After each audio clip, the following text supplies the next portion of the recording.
제3교시에는 중앙계획, Central Plan, 중앙계획의 인식론적 불가능성을 가지고 말씀드리겠습니다.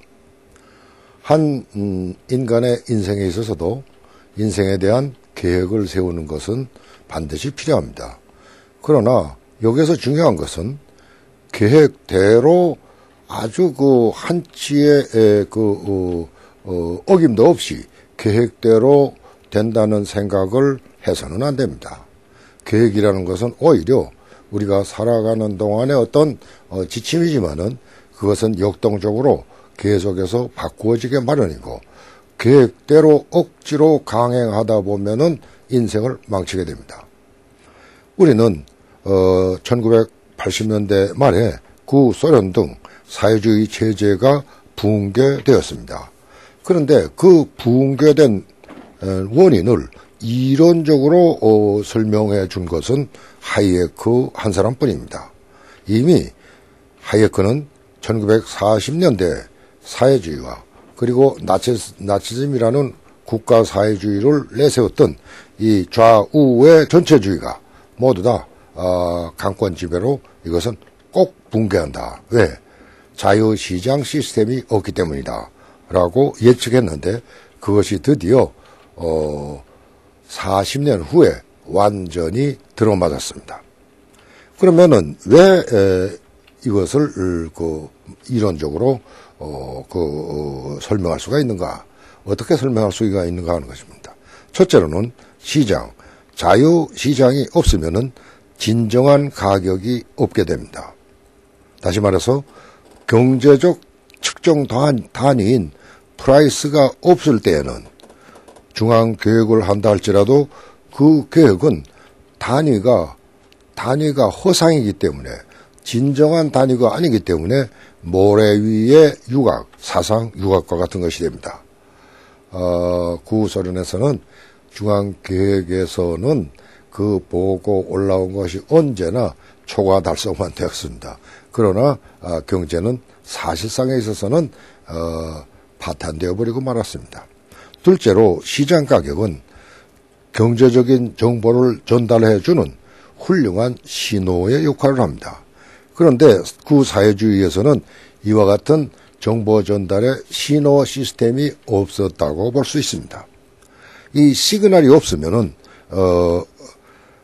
말하자면 기업가들 또는 상인들 또는 구매자들이 거래하는 그런 말하자면 시그널 표준이 없습니다. 그런데 배급 가격이라든가 통제 가격을 진정한 정보적인 신호로서의 역할을 하지 못하는 것이기 때문입니다.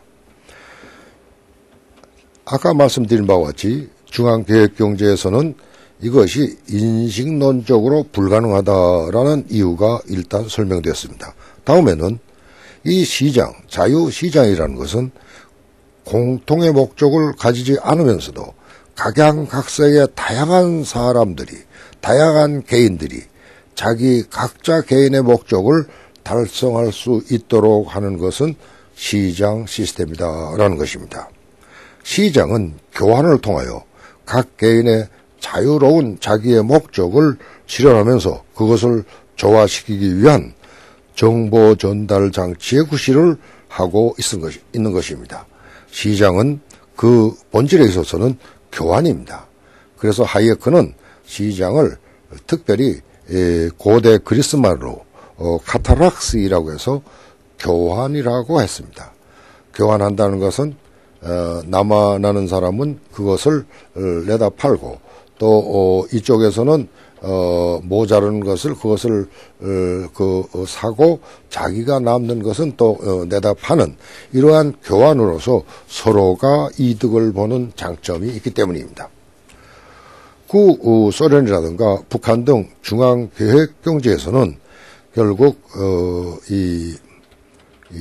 어떤 개인이 참신한 아이디어가 있다든가 어떤 새로운 발명을 했다든가 하는 것을 제품화하려고 해도 그것을 신청을 하는 것이 대단히 힘들고 또 하부 기관에 보고해도 잘 신청을 받지 않고 해서 적어도 중앙계획국에까지 올라가려면 6개월도 걸리고 1년도 걸리고 3년도 걸리고 또 대부분이 묵살되어 버리고 맙니다.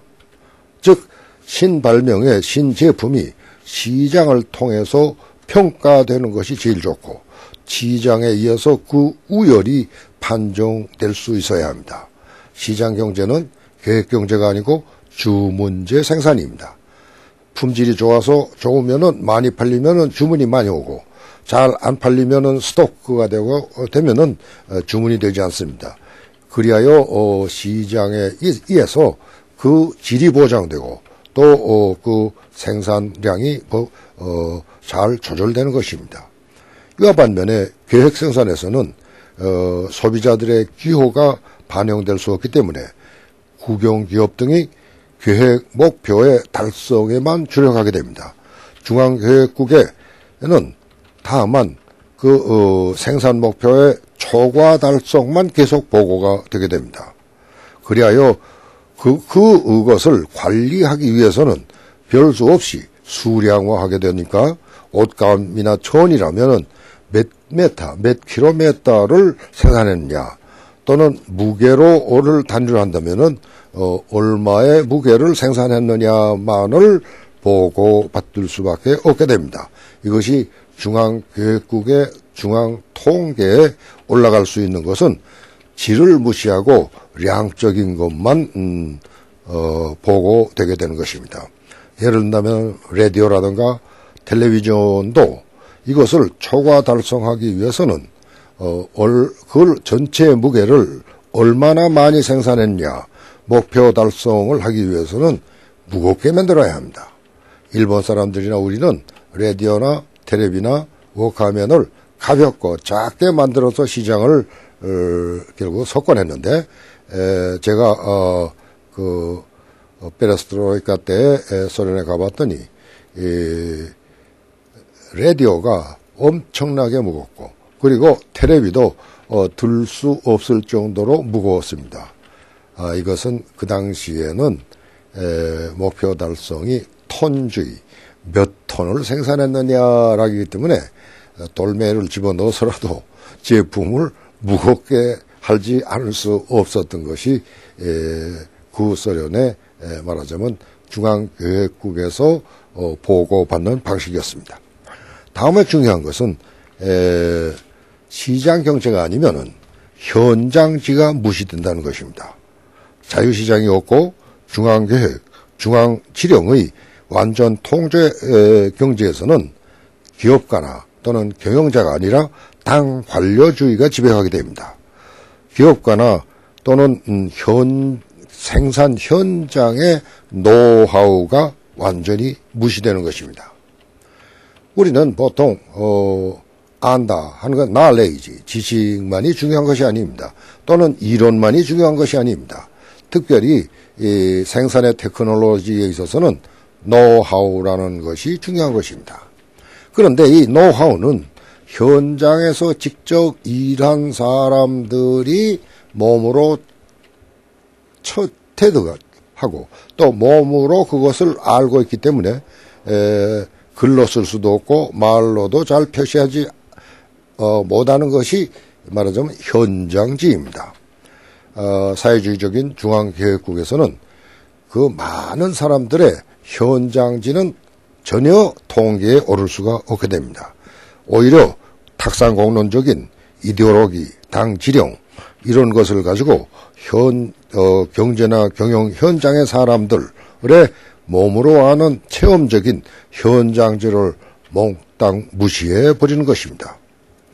이 점에서 현장지는 온 사회 각 분야, 여러 분야의 현장 실무자들에게 분산되어 있습니다. 하이에크는 지식과 정보의 분산이라는 점을 역점을 두어서 강조했습니다.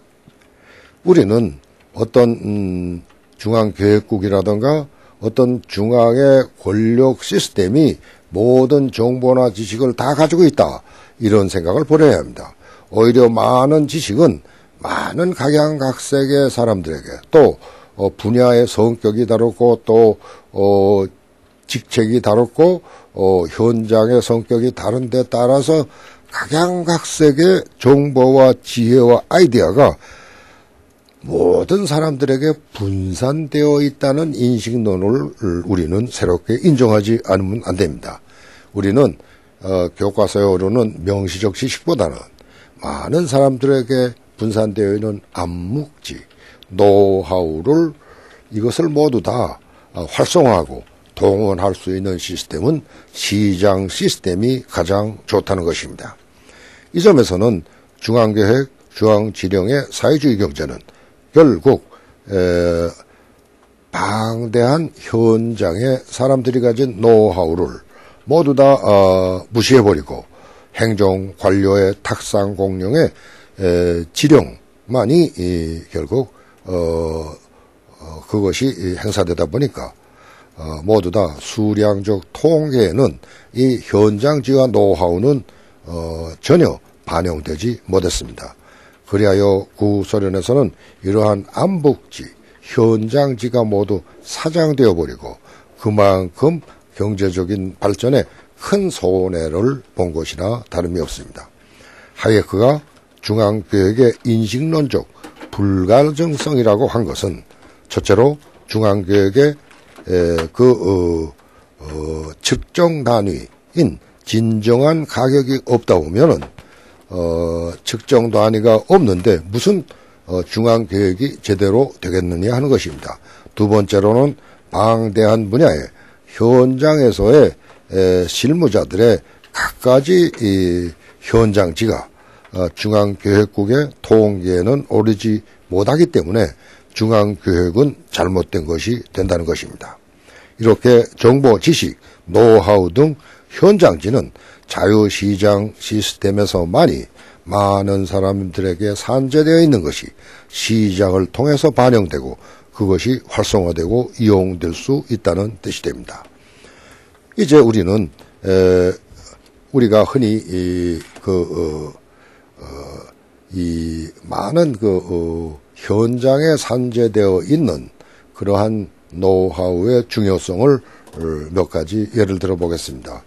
저는 드라카라는 경영학자가 베어링을 어떤 무명의 사람이 발명했는데 그 베어링이 얼마나 막대한 힘을 발휘했는가를 지적하는 것을 보고 감명을 받았습니다. 그리고 실존주의의 작가 프란츠 카프카는 사실 은행의 산업 현장의 재해관리자로서 일했습니다. 그런데 그는 최초로 안전모를 발명해냈고 그리하여 산업 현장에서 안전에 크게 기여했습니다.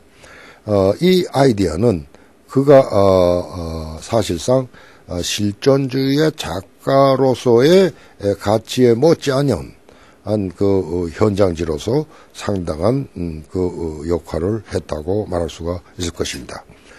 구소련에서는 1960년대 스탈린주의적인 중앙지력 경제가 점차적으로 파탄되기 시작했습니다.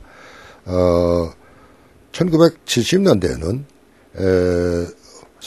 구소련의 자기 가정에 전기시설이 고장이 나면 그것을 행정계통에 신고할 때는 6개월이 걸려도 고장 수리가 되지 않습니다.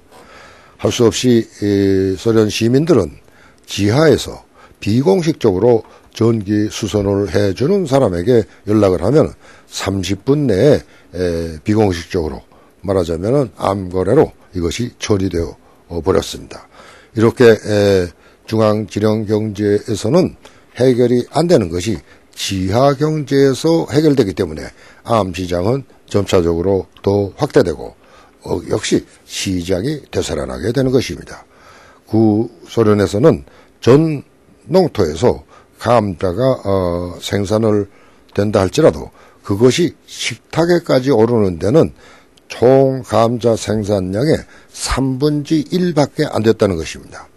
그렇다면 왜 농장에서 생산된 감자가 총량이 모두 다 식탁에 고루 오를 정도로 배분되지 못하느냐. 그것은 그 도중에 말하자면 농장에서 그것을 실어 나르는 운송하는 사람이 결국 행정관료가 제대로 이것을 띄지 않고, 또 그 다음에는 역에 도착하면은 역 창고에서 또 이것을 기차에 실으는 것도 잘 안 하기 때문에 또 썩어버리고, 또 그 다음에는 도시에 도착해서 또 제대로 분배되지 않고, 이렇게 되기 때문에 우리가 생각해 볼 때 구소련 경제에서는 시장이 없는데, 특히 도매 시장이 없었다는 것이 생산량, 특히 농업 생산물, 감자 등 이런 것들이 모두 다 3분의 2 이상이 썩어버리고 말았던 것입니다.